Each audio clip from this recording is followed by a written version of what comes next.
Ողջույն սիրելի հայրենակիցներ, եթերում Անտապանն է։ Եվ այժմ մենք զրուցելու ենք Հայաստանի ազատագրման համաշխարհային կազմակերպության համանախագահ պարոն Գագիկ Սարուխանյանի հետ։ Ողջույն եմ պարոն Սարուխանյան։ Ուրախ եմ, որ այսօր աշխատելու ենք։ Մենք նախորդ անգամ շատ զանգեր ունեցանք եւ ես չհասցրեցի պատասխանել բոլոր այդ զանգերին եւ հնարավորություն տալ մեր դիտողներին, հեռուստադիտողներին ձեզ ուղղել իրենց հարցերը։ Այդ իսկ պատճառով մենք այդ ժամանակ անց նորից հանդիպում ենք, ես նորից ձեզ հրավիրեցի, շնորհակալ եմ, որ ընդունեցիք հրավերը։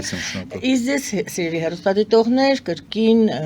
հորդորում եմ եւ հիշեցնում եմ, որ դուք կարող եք զանգահարել եւ այսօր մենք ավելի շատ ժամանակ կտրամադրենք ձեր հեռախոսազանգերին։ Եվ այսպես, պարոն Սարուխանյան, եթե դուք մտադրվեիք սոցհարցում անցկացնել Հայաստանում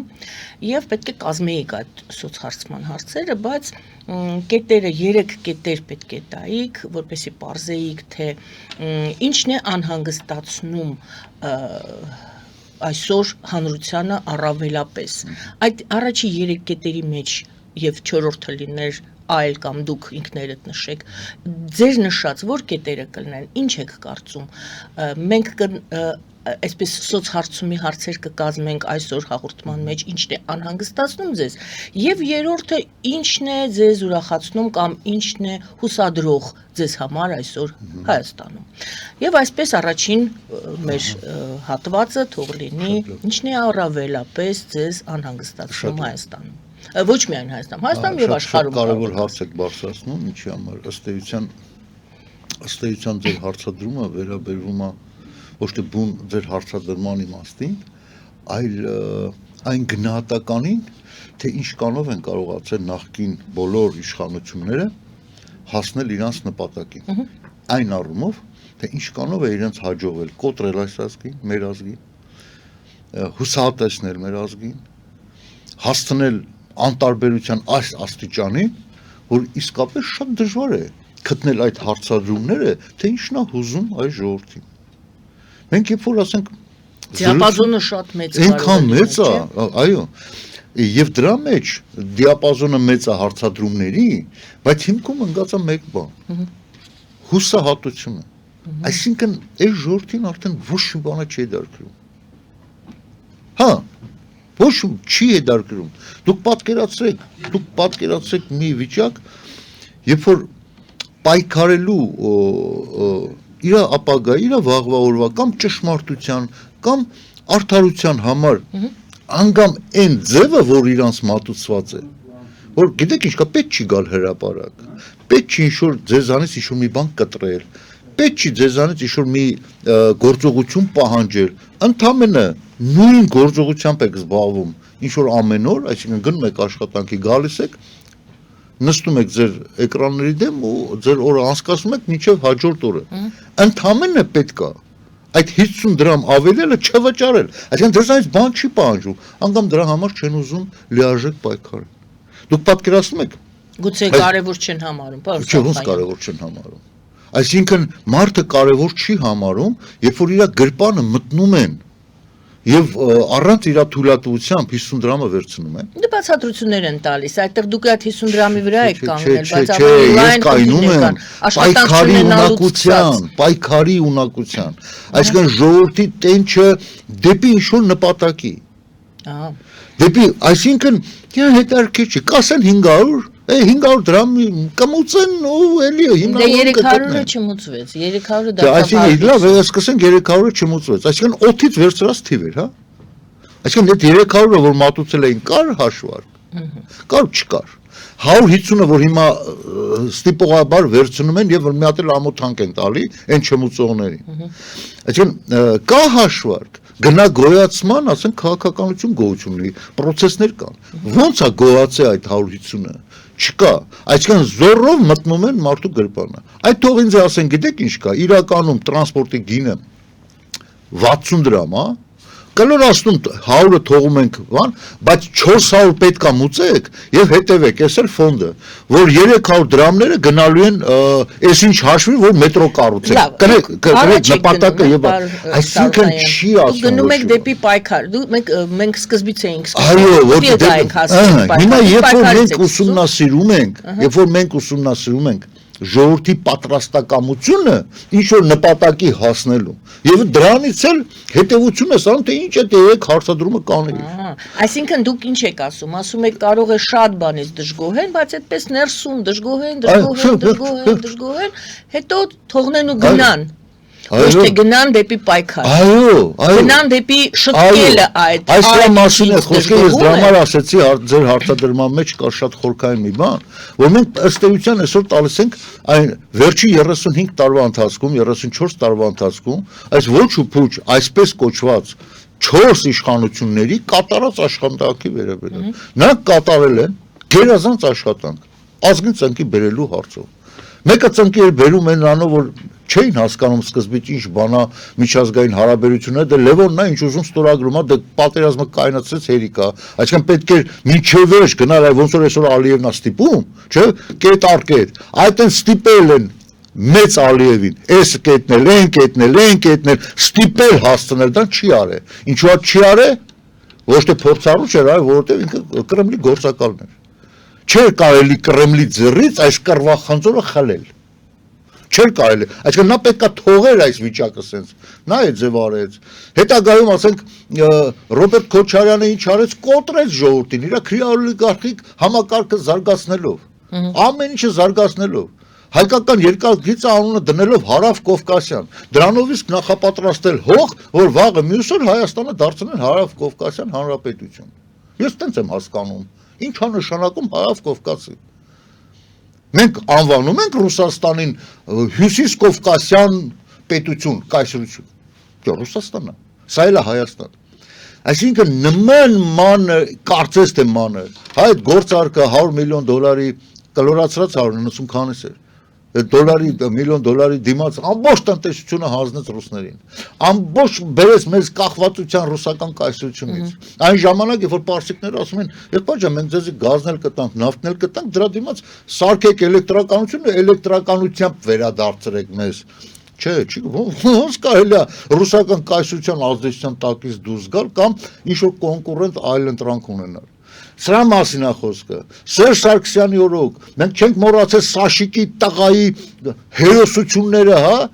ոստիկանների նկատմամբ սովորական քաղաքացիների ու ոչ թե միայն դա օրինակը ես բերում եմ առանձին բայց վերջերս համատարած ով մի քիչ տեր ուներ մեշկ ուներ դու կարող մարդ սպաներ գին ուներ դա Այսինքն կամած կոտրեցին Այն ասացվածքը, որը եղունգ ունես գլուխդ քորի,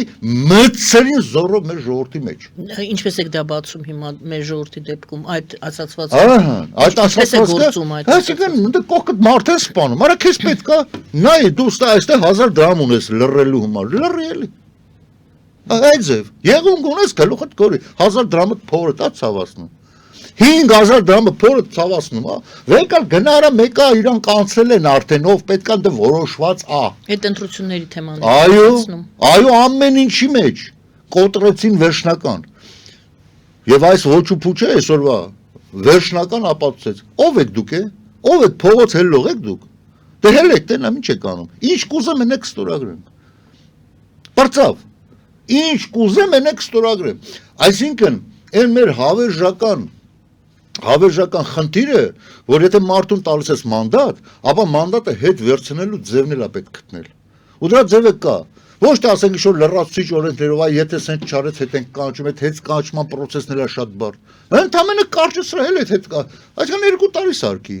2 տարի հետո մի հատ էլ քննություն պետք է տա։ 2 տարի հետո մի հատ էլ քննություն պետք է տա։ Մի հատ էլ արանքում 1 տարի մեկ, մի հատ էլ փորձնական, ասենք միջանկյալ։ Այսինքն դժվարացրա։ Ատեստացիա անցկացնում։ Այո, իհարկե։ Որ այդ մինչև այդ մարդը դա պաշտոնի, ինքը պետք է իմանա, որ ես ընդունել եմ էսի այս ձևով, պետք է առնվազն գոնե այս ձևով հանձնեմ, եթե ոչ ավելի լավ։ Այսինքն ինքը պետք է զգա, որ ինքը պատասխանատվությամբ պետք է ենթարկվի։ Լավ է էլի, այնքան որ ինչ ճանապարհով ուզում ես հասի իշխանության, ինչ ճանապարհով ուզում ես կապ չունի իշխանություն հասնելուց հետո պրծած ես։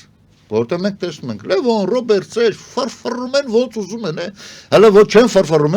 հələ մի հատ էլ հանդգնում են, որ մենք ենք ամենալավը, մեզ պիտի ընտրեք։ Ունեն այդ ռեսուրսները, գնաք ոնց ունեն,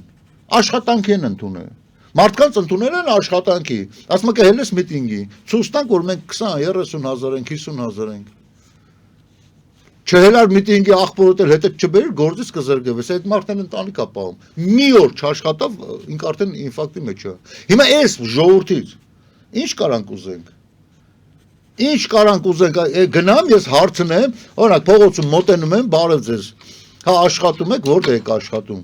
օրինակ Ծառուկյան Գագիկի լցակայաններից մեկում կամ հիմնարկներից մեկում, կամ Սամվել Ալեքսանյանի, ասենք, սուպերմարկետներից մեկում մենեջեր եմ, եւ ինչ կարող է պատասխանի այդ մարդը, ոչ մի բան, ոչ մի հարցի ինքը ռեալ չի օթից մի ընդանուր ինչ-որ Facebook-ներում տեսել է, այնց մոտավորապես բաներ, կասի կանսիկ է դա, բայց իրական, այդ մարդը իր իրավունքները չի պաշտպանի։ Չի պաշտպանի։ Իր մտահոգությունը չի։ Իհարկե, որովհետև ինքը իր մտահոգությունը իր մեջ է։ Իր մտահոգությունը որ ասի, կկանչի այդ իր շեվը, կասի այ տղա, էս տել է աստղես դառը, այս հարցեր ես բարձրացնում։ Պարոն Շահխանյան, թույլ տվեք առաջին կետը ձևակերպել ձեր, փաստորեն դուք չասեցիք, բայց ձեր այդ բացված պատասխանից ես կգամ դրան էլի կասեմ։ Դուրս բերեմ տեսնենք, դա է թե ոչ, առաջին կետը ինչն է անհանգստացնում ձեզ, անհատապես դուք նշեցիք ինչն է ձեզ անհանգստացնում, ժողովուրդը պայքարելու ուժ ու իր ուժերին վստահություն չունի։ Կարելի է այդպես ձևակերպել։ Դա անհանգստացնող է։ Այո, դա անհանգստացնող է ինձ, անձամբ ինձ։ Եվ ես ամեն ինչ եմ անում, որ դա վերադարձնեմ ժողովրդին։ Ամեն ինչ, ամեն քայլափոխին։ Ամեն քայլափոխին, տեսեք, ես օրինակ նորից նույն այդ 50 դրամների պատմությունը բերեմ։ Ես ի վիճակի եմ վճարել այդ գումարը, բայց ես ցուցադրաբար ոչ մի տրանսպորտում չեմ մուծում։ Չեմ մուծում, ցույց տալով ժողովրդին, որ տեսեք, ես կոկիկ հագնված եմ, ես ի վիճակի եմ, ես չեմ մուծում, դուք էլ պետք է չեմ մուծում, ես բառ չեմ խոսում։ Միայն այն մարդիկ, երբ որ ես այդ տրանսպորտից շատ եմ օգտվում։ Ում եք վնասում դրանով։ Ում եք պատժում, ում եք պատժում ձեր չվճարելով։ Չէ, դա պետք է հասկանալ։ Ես գնահատական չեմ տալիս։ Դա ունի մի քանի ձեր մտածելակերպն է հետաքրքիր։ Նախ եւ առաջ ժողովրդի պայքարելու ունակությունը գոնե ինչ-որ ձև շարժել։ Այսինքն գոնին կհասկանա այ ախպերը իսկ պայքարի ձևը ցույց եք տալիս։ Գոնե դրանից սկսենք։ Ես մի օրինակ կարամ բերեմ, երբ որ ժամանակին Ամերիկայի Միացյալ Նահանգներում սևամորտների նկատմամբ որոշում էր ընդունվել, որ այդ մարդիկ պետքա ավտոբուսում հետևի մասում գրավեն տեղերը, դեմի մասում սպիտակները։ Դա շատ էր վիրավորել սևամորտներին։ Եվ Մարտին Լութեր Քինգի կոչով դուք պատկերացեք ամիսներով սևամորտները ավտոբուս չնստեցին։ Անգամ եթե իրանց պետք էր գործի հասնել, 20 կիլոմետր ոտով գնացել են։ Ոտով գնա 3-4 ժամ շուտ է դուրս եկել, գնացել հասել է իր գործին։ Եվ Ամերիկայի կառավարությունը ստիպված եղավ այդ որոշումը հետ վերցնել։ Այսինքն անգամ սևամորտները Ամերիկայի նման երկրում պայքարեցին եւ հասան իրենց նպատակին։ Եվ որ ես համեմատականը դնում եմ, որ ընդամենը այդ մարդուն պետք է ասես, գիտեք ինչ կա, տվեք ինձ հնարավորություն 100 դրամը մուծելու։ Այդ թերսելները բան արեցին, ընդդեմ միայն 150-ով կարող ես վերցնել, ընդել ամոթանքի վրա են թողել։ Ամոթա, sense նայում են հայացքները քո, իրան գիտեն թե իրան, ապտի ամաչի են 50 դրամ քո գրպանը մտնողը։ Պարոն Շահխանյան, իհարկե մասնավոր դեպք եք վերցրել։ Այո, որովհետև այս բոլոր օրինակները պետք է մասնավոր դեպքի հասկանալի։ Բայց ես մի ուրիշ տարբերակ էլ բանաձևել ներկայացնեմ, հա։ Դուք իջնում եք, բայց ոչ թե չեք վճարում, այլ 100 դրամն եք դնում եւ դուրս գալիս։ Այդ տարբերակը որովհետև արդեն 1-2 անգամ ասել, որովհետև կամերա կա իրանց հրանգել են գումար չվերցնել, դե չեն վերցնում, դե որ չի վերցնելու։ Լավ, առաջինը ուրեմն ժողովրդը պայքարելու ուժ ու ամենակարևորը իր ուժերի հանդեպ վստահություն չունի, նա չի համարում ոչ թե ուժ չունի վստահ պայքարելու, այլ ինքը վստահ չի, որ այո, որ եթե ինքը խնդիր ունի եւ փորձի այդ խնդիրը հասցնել, բարձրաձայնել, անգամ այդ բարձրաձայնելու իրավունքը ունի, բայց հույսը չունի, որ այդ ձայնը կհասնի տեղ։ Դա առաջինն է։ Հիմա տեսեք։ Շարունակում ենք, հիմա էլ ինչն է դες։ Հիմա տեսեք։ Մենք եկանք, ասենք, օրինակը բերելով այդ տրանսպորտի գինը, մենք հիմա շարունակում ենք։ Հիմա ո՞նց կարելի է մարդկանց բացատրել, որ գիտեք ինչ կա, այս ամեն ինչի հիմքում դրված է սահմանադրությունը։ Ահա։ Այսինքն սահմանադրության փոփոխության պարագայում մենք կկարողանանք որոշակի բաներ անել։ Այս մարդկանց ոնց որ ահպես կի այդ մարդը ջանը տերովին տերատարանի սահմանա ինքը անգամ խորապես չի գիտակցում սահմանադրության իրական ուժը։ Հա։ Այսինքն այդ սահմանադրությունն է թելադրում, որ գիտես ինչ կա, որ ընտրեցիր 4-5 տարի գերի չես ընկնելու։ Դու պետք է ընդամենը 2 տարվա մեջ սրան փոխես։ Այսինքն ոչ թե ինքը որոշի թե երբ հրաժարական տան նոր ընտրություն անցկացնի, երբ որ պարալիզացված է, այսինքն մարդկանց գայարանները, բաներ նորից վերանտրվի։ Ցույց տալով 2 անգամ ցույց տալիս, որ տեսեք ես եմ ընտրվում։ Այլ այն պիկի վրա բռնցվի, որ ասենք ինքը իր process-ները կատարում է։ Որ ասենք ինքը երկարատև ծրագրեր է մշակել, որը պարունակում է 5-10 տարվա ասենք գործընթաց, բայց գոնե 2 տարի հետո պետք է հաշվետվություն տա, այդ ծրագրերից ո՞րն է կատարը, ինչն է կատարը։ Կամ որ փուլում է։ Այո, այսինքն սահմանադրության բարձր, ասենք ասենք, ես կասեի հիմնարար նշանակությունը մարդիկ անգամ չեն ընկալում։ Դա էլ երկրորդ խնդիրը։ Երկրորդ խնդիրը այսինքն քաղաքականապես զարգացած չի մեր ազգը։ Այո, մեր ազգի մեջ շատ գիտնականներ կան։ Կարող ես ասենք այդ ինչ որ մի հատ ֆիզիկայի օրինակով խորանա բան, հետո մի հատ էլ հայոյի ես երկրին, ասի, այ աղբեր ջան, տես ես գիտական այսքան բաներ ունեմ, հնարավորություն չեն տալիս, սա իրականացնեմ, թող գնա Ռուսաստան կամ Ֆրանսիա, այնտեղ թողեմ։ Այնտեղ կտան $10,000, ասենք աշխատավարձ կասեն դե ընտանակիդ էլ բեր ապրի։ Այսինքն ստե արդեն ուղեղների արտահոսքի խնդիրն է, չէ՞։ Բայց ինքը, տեսեք, այդ գիտնականը խորապես քաղաքականապես զարգացած չի։ Նա զարգացած չի, նա չի տենում այդ, ինքը զարգացել է ֆիզիկայի մեջ, մաթեմատիկայի մեջ, մեկը գյուղատնտեսության մեջ, բայց այնուամենայնիվ ինքը դեռ չի դառել քաղաքացի։ Ինքը չի դառել քաղաքացի, որ գիտեք ինչ կա, կյանքում պայքարը մենակ քո անձնական պայքարը չի, քո եւ քո ընտանիքի համար։ Դու պետք է նաեւ պայքարես հանրության համար։ Դրա համար դու հանրային մարդ ես։ Այսինքն, եթե դու ի պաշտոնե ճանաչված բժիշկ ես, դու ճանաչված ֆիզիկոս ես, դու ճանաչված մանկավարժ ես, դու արդեն հանրային մարդ ես, ու դու պարտավոր ես այդ հանրության համար որոշակի քայլեր անել։ Այսինքն նաև սրա գիտակցություն է, հա, այսինքն որ պետք է մենք կրթենք մեր ժողովրդին քաղաքականապես զարգանալ։ Ձևակերպեմ։ Երկու այսպես հատված առանձնացրեցի։ Առաջինը, երկրորդ կետը, մենք խոսում ենք այն մասին, ինչն է այսօր անհանգստացնում, չէ՞։ Երկրորդ կետը, այսպես ֆորմալ ժողովրդավարություն է կարծես թե Հայաստանում, եւ իմ իրավունքները պաշտպանված չեն, ասում է մարդը, որովհետև սահմանադրությունը թերի տեղեր ունի։ Իմ իրավունքները 100%-ով ես վստահ չեմ, որ պաշտպանված են, եւ երկրորդ կտորը, որը կարծում եմ դա, չգիտեմ, դա խնդիր է թե չէ, դա երևի յուրաքանչյուր անհատը իր մեջ պետք է այդ խնդրի լուծումը գտնի, մենք լավ չենք տիրապետում, մենք լավ չենք իրազեկված մեր իրավունքների մասին, այդ մասին էիք դուք կարծեմ խոսում, բայց այդտեղ կարող են հակադարձել ձեզ եւ ասել, կարևորությունը օրենքի գերիշխանության։ Այդ մասը այսպես ստացվեց ձեր ասելով, ոնց որ ես ձևակերպեցի, բայց դա սխալ է։ Եկեք ավելի հստակեցրեք ձեր տեսակետը։ Այդ ձեր իրավունքներին տիրապետելու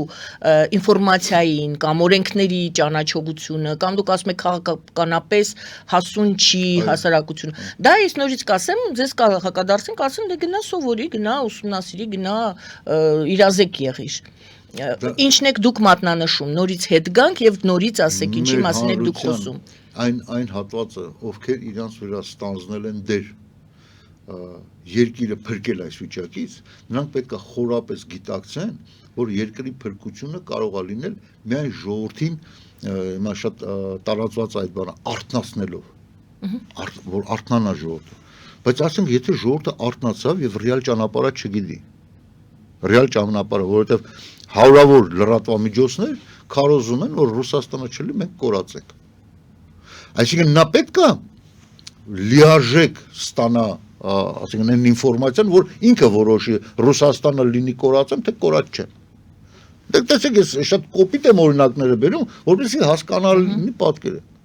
Իմաստը միայն արթնանալը չի, այլ նրանց պետք է արթնացնել այն ուղղությամբ, որ ինքը հավասարաչափ ինֆորմացիային կարողանա տիրապետի եւ վերլուծի։ Այդ վերլուծելու համար պետք են քաղաքական գործիչները, այն մարդիկ հանրային ճանաչված գործիչները աշխատեն ոչ թե միայն այն ուղղությամբ, որը իրանցա ձեռ տալի կամ որ աղբյուրից ինքը սնվում է ավելի շատ այդ ուղղությամբ տանի կամ դիմացինի թերությունները ասի, բայց յուրայիններից ոչ մի բան չխոսա։ Օրինակ ես էդի կարամ շատ հստակ բաները բերեմ, օրինակները, երբ որ նախկինների այսպես կոչված լրատվամիջոցները այն շան լափը թափում են Նիկոլի գլխին։ Լավ են անում, շատ ճիշտ, բայց իրանց շեֆերի կատարած նախկինների իշխանության ոչ մի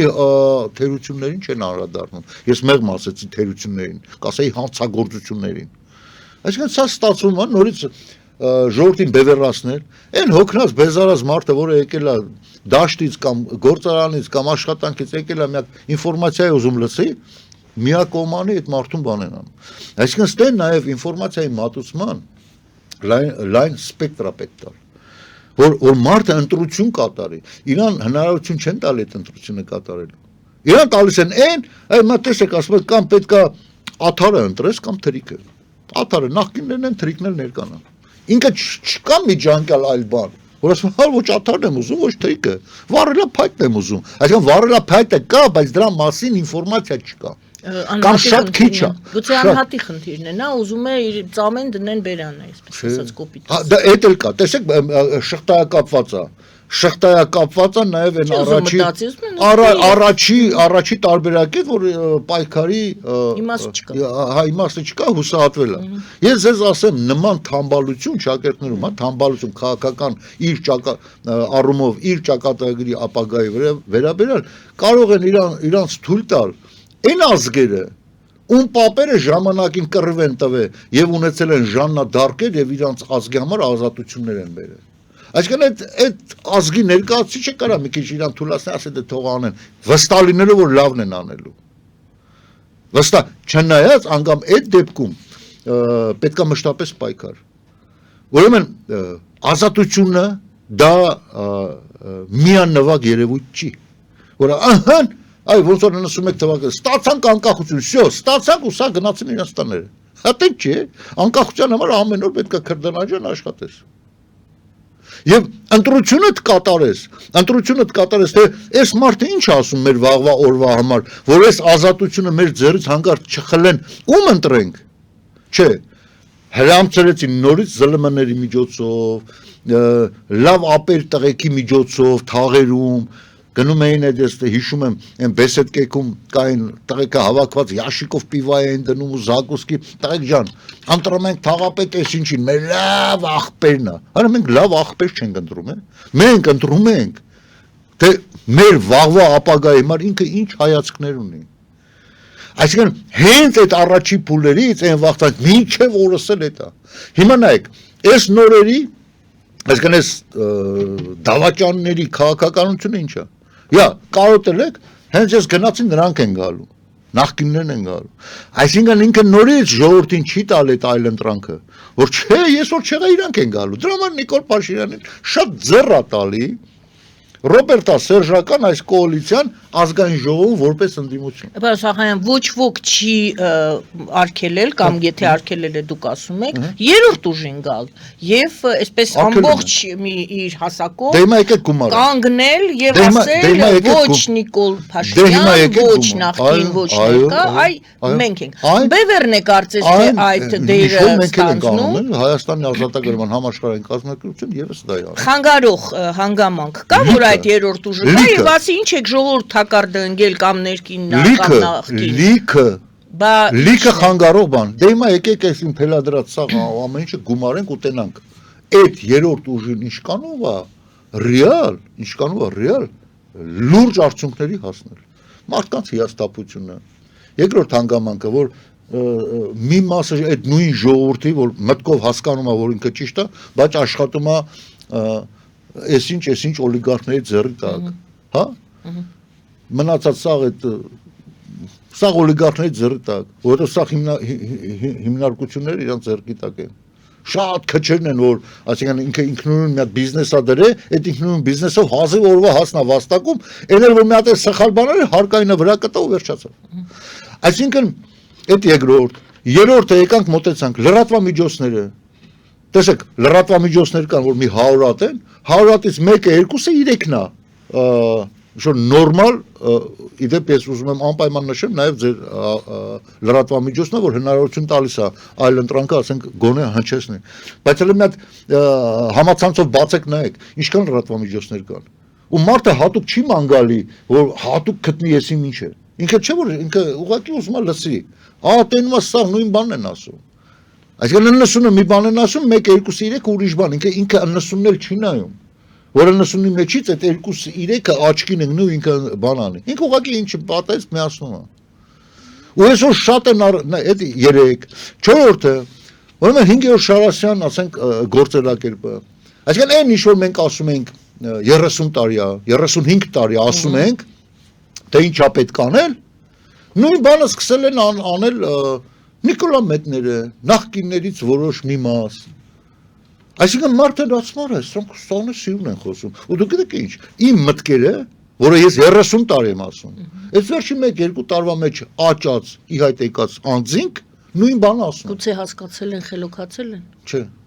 Վերցրու։ Ուրեմն եթե հասկացել, խելոքացել են, ուրեմն իր մոտ պակասում է պարկեշտությունը։ Ինքը գոնե պետքա գա։ Այսինքն դու Նժդեհյան գաղափարախոսությամբ առաջնորդվում ես, բայց Նժդեհին բանի տեղ չես դնում։ Ոնց կլինի։ Այսինքն ինքը գոնե պետքա գա, ասի շնորհակալություն ես 30 տարի ինչ պայքարել եք, այս տաֆետը մենք վերցնում ենք։ Ես էլ ասեմ, արա Աստված մեծ է, գնացի հանգստի։ Այսինքն չէ, ինքը չի գալ, ինքը դա ներկայացնում է որպես ինքնուրույն հասած մտքեր, բանը, դա շատ լավ է։ Մյուս գոնեով առաջնորդվում եմ, ես չնայած ես դեմ եմ գոնեով առաջնորդվելուն, բայց այս պարագայում ասում եմ գոնե մարդիկ կան, որ կրկնում են արդեն։ Երրորդ մտահոգությունը այսպես ձևակերպեցի, նոր ուժեր չկան, նորից մարդկանց նոր ուժերին հնարավորություն չի տրվում իրենց հանրությանը դեպի հանրություն կարողանան լայն դուրս գան եւ էլի մենք ընկած ենք այդ թակարդի մեջ, այդ երկընտրանքի մեջ են նորից մեզ մտցնում, այդ ծուղակն են մտցնում։ Ես որպես երրորդ հաց ուզում եի ուրիշ բան ձևակերպեի։ Ես ուղղակի այն բացումն էի անում, որ դուք ասացիք երկրորդ հարցի հետ կապված ճշգրտումն էր սա։ Հիմա տեսեք, մենք ազգովի ունենք մի խնդիր։ Ես ուղն ու ծուծով հայամետ եմ։ Հայաստանը ինձ համար ամեն ինչ է, իմ ընտանիքն է, իմ տունն է, իմ տանիքն է, իմ հողն է, իմ ջուրն է։ Ես հայամետ եմ։ Բայց ես տեսնում եմ, որ ես հզորագույն սելաֆիդեմ, չարիքի սելաֆիդեմ, միայնակ դու չես կարա կայնես։ Այսինքն այն մարդիկ, ովքեր ասում են, դե մենք հայերս սենց կանենք, կռվենք, այ աղբեր ջան, լավ, հասկացանք, որ ոգիդ լավն է, բայց ուղեղդ որտեղ է։ Տեսա չկարողացանք մենք Արցախի դեմը առնենք, որովհետև չունեինք ճիշտ դաշնակիցներ։ Հիմա մենք տեսնում ենք Ուկրաինայում 35-40 միլիոնանոց երկիրը չի կարողանում միայնակ այդ սելաֆի դեմն առնի, չէ՞ որ ուրան ուզում են ճնշեն։ Այսինքն այստեղ հայերը պետքա մենք որպես պետություն, որպես ազգ, մենք պետքա ռեալ մեր դաշնակիցներն ունենանք։ Հիմա sense խնդիր քաղաքականության մեջ ինչպես հայտնի է, որ չկան հավերժ թշնամիներ, չկան հավերժ դաշնակիցներ, չէ՞։ Մենք տեսնում ենք, որ ռուսական կայսրությունը որպես դաշնակից հայերից նկատմամբ իր դերը չի կատարում։ Ինքը ընդհանրապես այս մեր հետ դաշնակցությունը, դաշինքի մեջ լինելու այդ հանգամանքը օգտագործում է այլ պետությունների հետ իրանց հարաբերություններ ճշգրտելու մեր նախասիրությունները վաճառելու կամ մեզի տեր կայնելու կամ տեր չկայնելու առումով ասենք տալիս է։ Արցախը այսօր ով ինչ ուզում է ասի։ Տավելա Ռուսաստանը, թուրքերին, Ռուսաստանը։ Հիմա ռուսամետները շատ ուզում են փորձեն Թուրքիա, Ադրբեջան, Թուրքիան ակրը, Թուրքիան չի կրել։ Թուրքիան որպես փոքր աղբեր ասել է ես մասնակցությունս կունենամ, որ ասենք ընդգծեն աշխարհում, որ Ադրբեջանը, Թուրքիան նույնն է։ Բայց քաղաքական որոշումը Արցախի հանձնելու կատարվել է Կրեմլում։ Եվ Կրեմլից է եկե հրանգը, որ գիտեք ինչ կա, այն խաղապահ ճակերտներում, խաղապահ ուժերը, որը տեղակայված են Արցախի շուրջ ռուսական, որ մանանենց կանեք, որ խաղապաներով եւ Հայաստանում տեղակայված ռուսական այդ հզոր կոնտինգենտը, որ Թուրքիայի դեմը առնում է, չկարողացավ առնել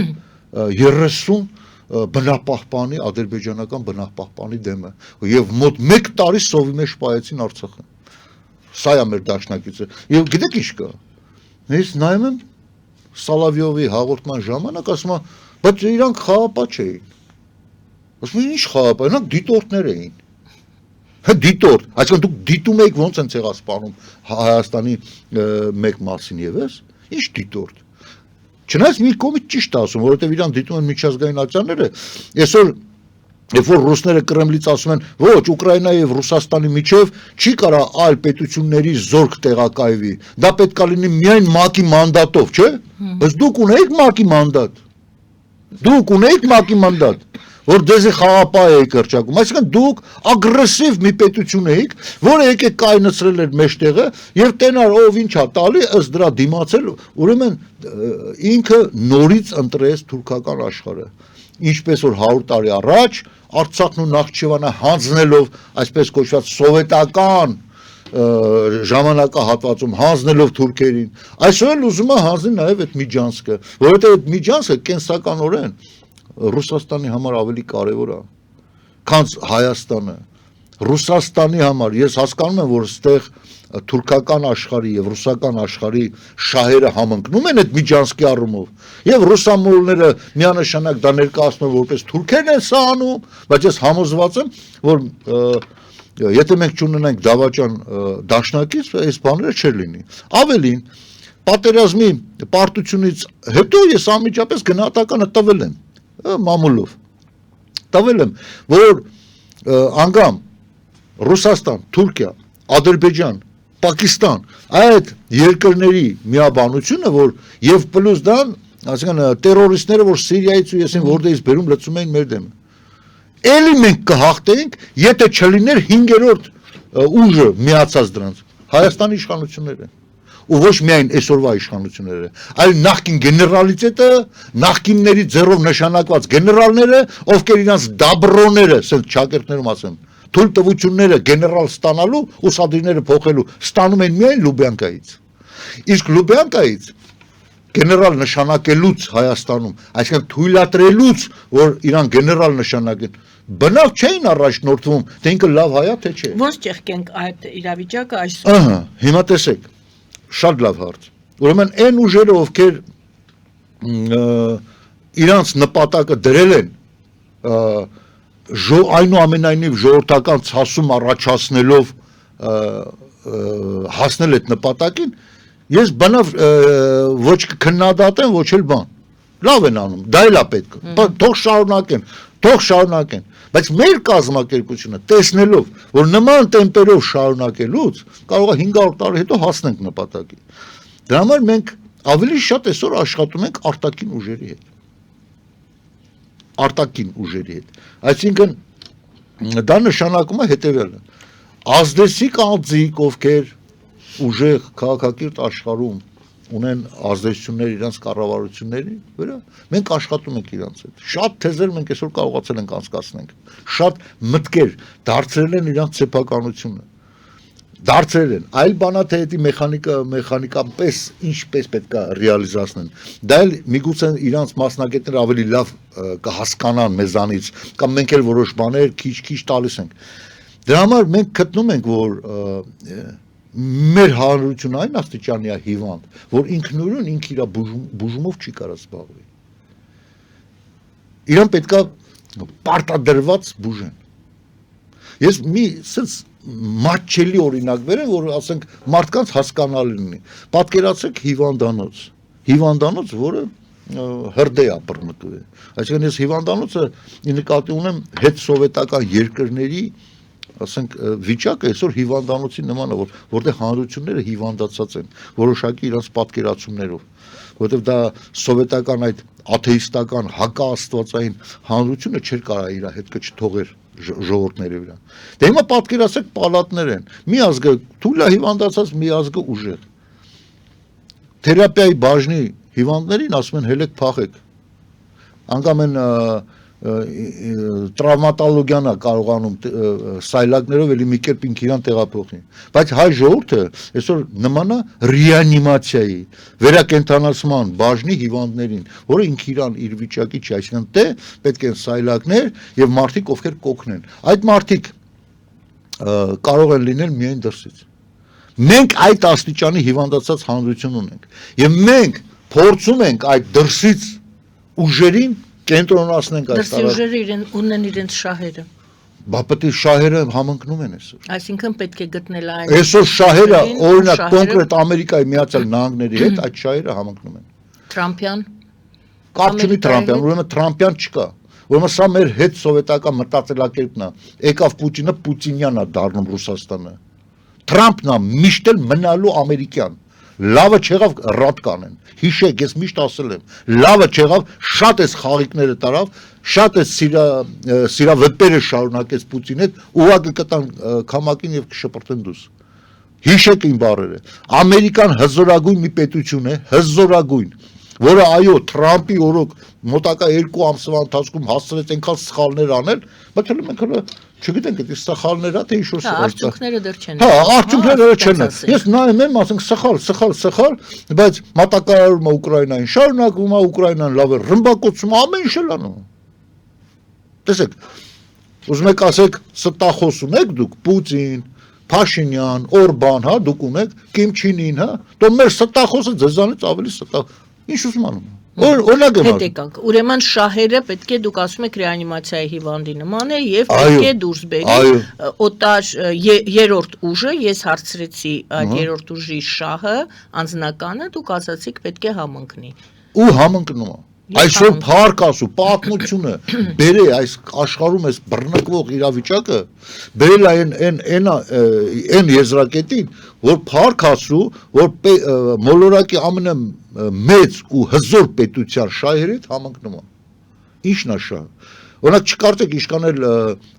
Տրամփը Պուտինին գովում է, որ լավն ես, բան դու հարցակվող չես, դու լավ մարդ ես, քննարկում են զանգելը խաղաղության համար, քննարկում է իրանց բիզնեսը թե Ռուսաստանի հետ վաղ միսօր ինչ կարող են անել։ Ես չգիտեմ սա ինչ խաղեր է, վաղ միսօր կերևա։ Բայց հավատացեք, հերթական կայսրությունը Ամերիկան չի հանդուրժելու։ Այսինքն ունի ռուսական կայսրություն, որը հա, հələ յոլա է տանում։ Բայց հերթական կայսրության ձևավորումը չի հանդուրժելու։ Այսինքն դա Թուրանի մասին եմ ես խոսում։ Եվ այդ Թուրանի միակ խոչընդոտը մենք ենք հայերս։ Հասկանում եք։ Այսինքն այստեղ մեր շահերը համընկնում են։ Փոխանակ մեր ռազմաքաղաքական իշխանությունները գեներացնեն իրանց ամբողջ ունակությունը, ամբողջ հնարավորությունները, ամբողջ քարոզչական մեքենան, ամբողջ այդ ամեն ինչը կենտրոնացնեն դրան, որ շահերը համընկել են եւ դրանից օգտվենք։ Չէ, այդում խաղաղություն են ինչ-որ բանալ, ինչ խաղաղություն։ Ում հետ խաղաղություն։ Դուք տեսել եք այն կադրները, որ հայ տղաների վիզն են կտրում։ Հա դու вообще ո՞նց ես գնում այդ ձեռը սեղմում, որը հայ տղային կասնահարողին մեդալ է կախում դոշին հետ։ Ես չգիտեմ, եթե Աստված ինձ այդ հնարավորությունը տա, հենց ձեռը մեկնեց, այս առաջինը ինչ-որ մի բանով կացնով, առանց քնցնելու, կացնով ձեռը կտրեմ։ Որ այդ ձեռնը մեդալ կախե մեր հերոսի, մեր մայորի քնած տեղը սպանողին։ Դու դրա հետ ինչ խաղաղություն։ Այսինքն դու փոխանեք ամբողջ զանգերը ղողանջեն, սա աշխարհով մեկ։ Ամբողջ ու բոլոր այն պետություններին, ովքեր հայոց ցեղասպանությունը ընդունել է, հատ գնալ ասել է տեր կայնեք ձեր ընդունած որոշումներին։ Ու բացատրի, որ այս հարձակումները Ռուսաստան, Ուկրաինա կամ վաղը միսօր ես չգիտեմ, որ պետություն էլ նորից իր ավելի փոքր պետության վրա կհարձակվի։ Օրինակ ի՞նչն է խանգարում նորից Իրաքին հարձակվել Քուվեյթի վրա։ Ինչի համար հենց նույն ամերիկան պատժը չի կարելի փոքր երկրի վրա հարձակվել, չէ՞։ Այսինքն ի՞նչն է խանգարում։ Ինչը կխանգարի Թուրքիային հարձակվել Հայաստանի վրա։ Ինչը կխանգարի, օրինակ ասենք, Թուրքիային հարձակվել նույն Վրաստանի վրա։ Ինչը կխանգարի, ասենք, Պարսկաստանին հարձակվել, Հայաստանի վրա։ Դուք շրջանցում եք, բայց չեք ասում Ադրբեջանին ինչը կխանգարի հարձակվել Հայաստանի վրա։ Ես էդի թողել եմ արդեն մարդկանց մտածելու վրա։ Այսինքն ամենակարևորը չեմ ասում։ Ես ասում եմ մնացած ինչքան ոչ կարևոր, հələ ոչ ակտուալ։ Իսկ ինչը կխանգարի Ադրբեջանին հարձակվել Հայաստանի վրա ձեր կարծիքով։ Այն ինչ որ մինչև այսօր խանգարել է։ Ինչը։ Ամերիկայի Միացյալ Նահանգները եւ քաղաքակիրթ աշխարհը, որ պարբերաբար հա մատ են թափտվել։ Պարբերաբար ասել են խելոք վերանգի տեղ է։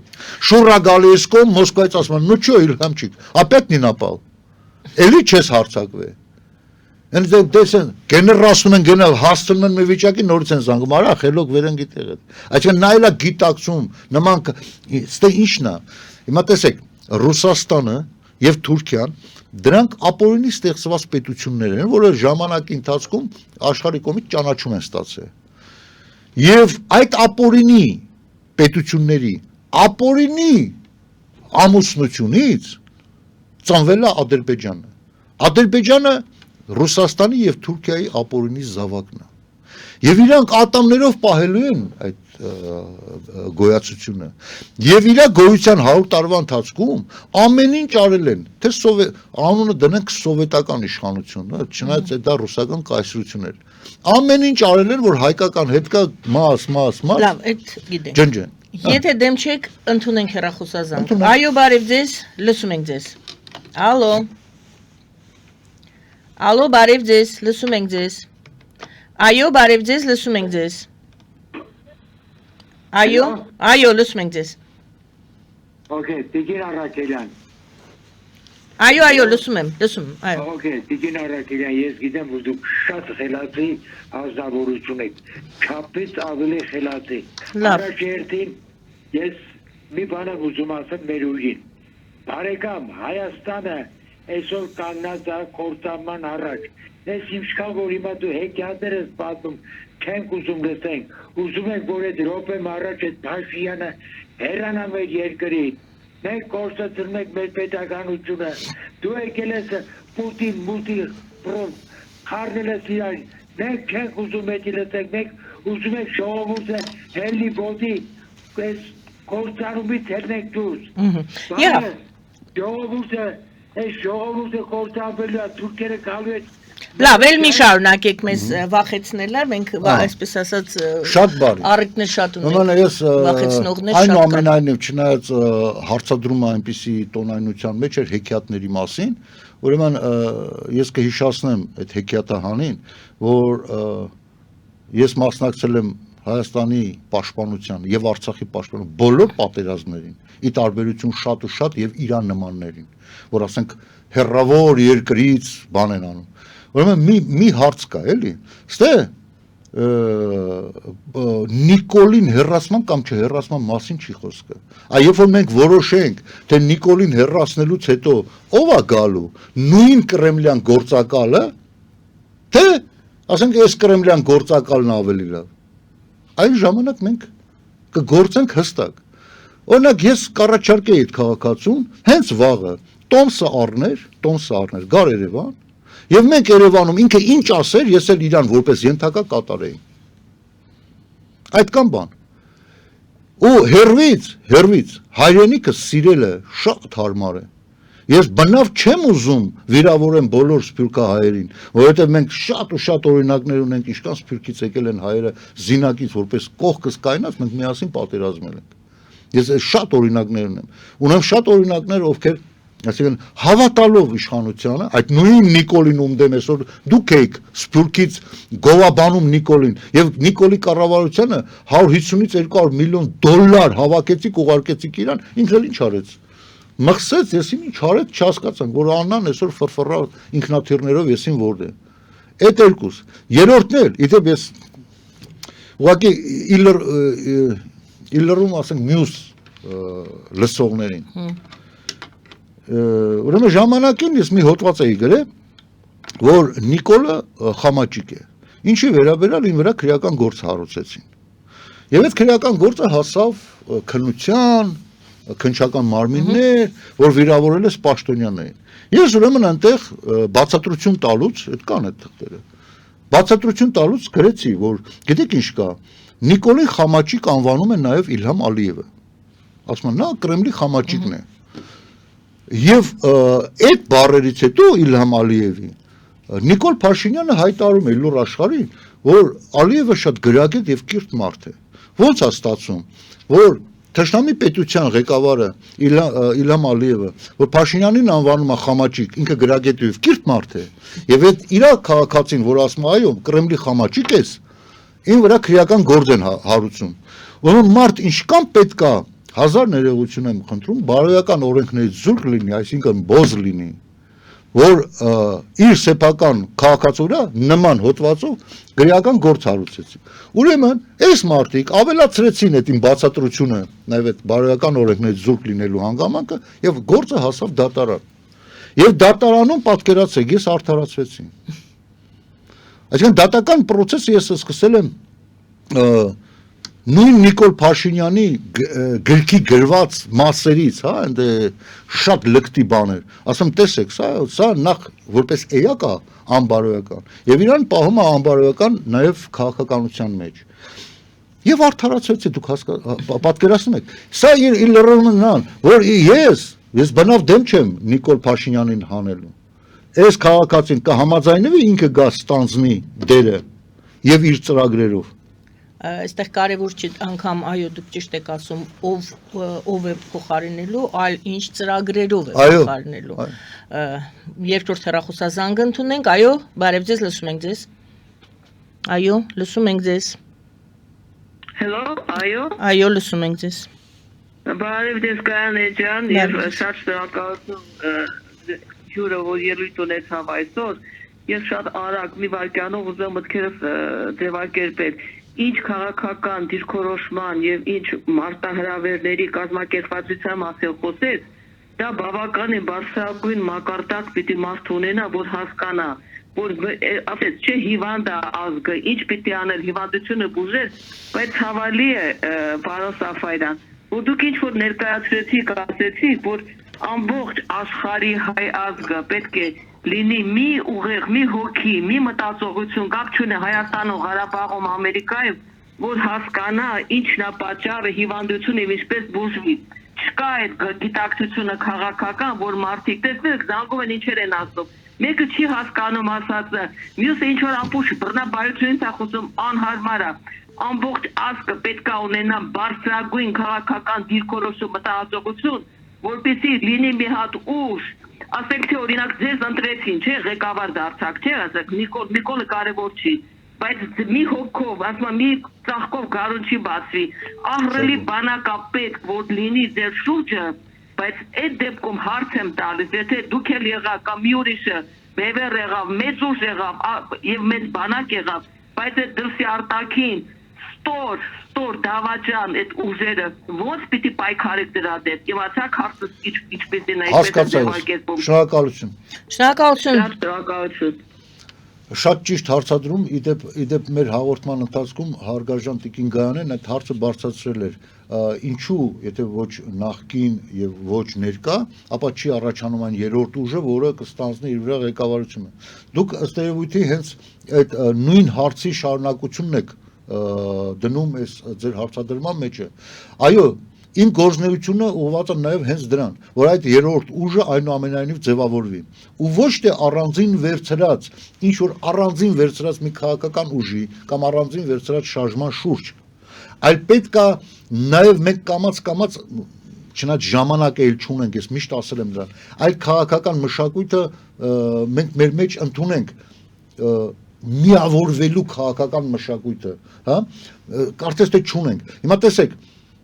լավ ին վրա օրինակը բերեմ, որ մյուսներին ասենք, ես օրինակ կհամարեի, որ իմ շուրջը եկեք միացեք ինձ, չէ, այդպես չի։